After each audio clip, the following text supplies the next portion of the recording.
छात्रों के मुद्दे पर संसद में गतिरोध लगातार जारी है। एक तरफ एंटी पेपर लीक बिल पर चर्चा की मांग उठ रही है, तो दूसरी ओर विपक्ष के हंगामे की वजह से संसद की कार्यवाही बार बार बाधित हो रही है। हालांकि कांग्रेस सांसद शशि थरूर ने साफ कहा है कि पेपर लीक जैसे गंभीर मुद्दे पर संसद में विस्तृत चर्चा होनी चाहिए। मंगलवार को भी लोकसभा और राज्यसभा दोनों सदनों की कार्यवाही विपक्ष के हंगामे के चलते स्थगित करनी पड़ी। लोकसभा की कार्यवाही शुरू होते ही विपक्षी सांसद वेल में पहुंच गए और जोरदार नारेबाजी करने लगे।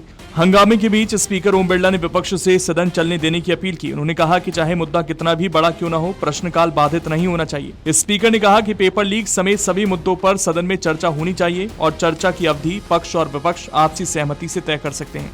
उधर राज्यसभा में भी कार्यवाही शुरू होते ही विपक्ष ने हंगामा शुरू कर दिया। शोर शराबे के बीच सूचीबद्ध कार्यवाही पूरी की गई, जिसके बाद सभापति सीपी राधाकृष्णन ने सदन की कार्यवाही दोपहर 2 बजे तक के लिए स्थगित कर दी। इस बीच कांग्रेस सांसद शशि थरूर ने कहा कि पेपर लीक का मुद्दा देश के करोड़ों युवाओं के भविष्य से जुड़ा है और इस पर संसद में गंभीर बहस होनी चाहिए। उन्होंने कहा एक बेहद महत्वपूर्ण बहस है और मुझे खुशी है कि विपक्ष इसमें भाग लेने के लिए पूरी तरह तैयार है।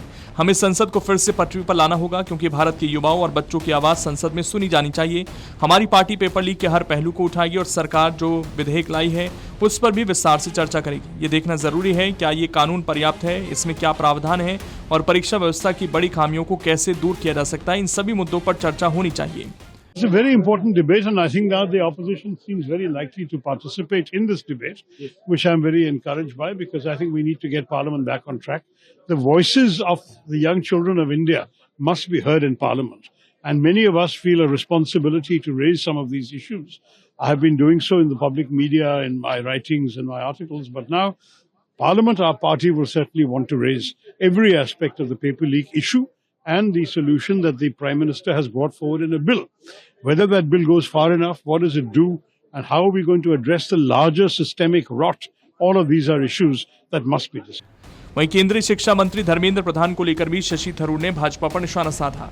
संसद में धर्मेंद्र प्रधान के स्वागत पर बोलते हुए थरूर ने कहा, यह बेहद चिंताजनक है जब कोई मंत्री अपनी विफलता की नैतिक जिम्मेदारी लेते हुए इस्तीफा देने के बजाय नायक की तरह स्वागत पाता है।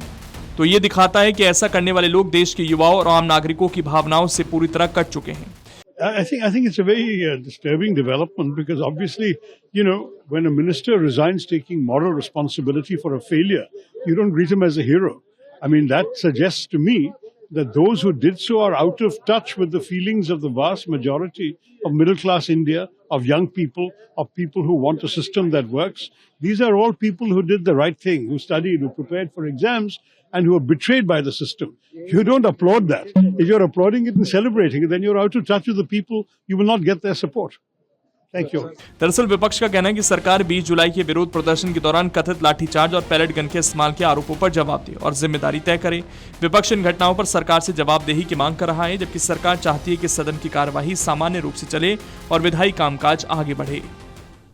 अगर आप ये वीडियो YouTube पर देख रहे हैं तो हमारे चैनल को सब्सक्राइब कर बेल आइकन दबाएं और Facebook पर देख रहे हैं तो हमारे पेज को लाइक करें।